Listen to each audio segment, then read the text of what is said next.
Hi guys! Tara, kain na tayo. Ito na pala yung niluto kong ulam. Ito guys.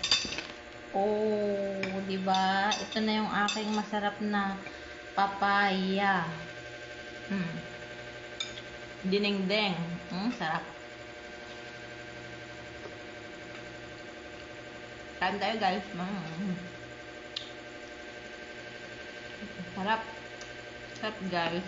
Fresh na fresh. Papaya at saka saluyot.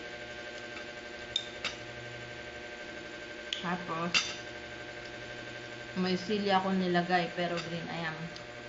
Siling green guys. Kain. Tsaka tilapia. Ayan. Sarap nito guys. Ang sarap.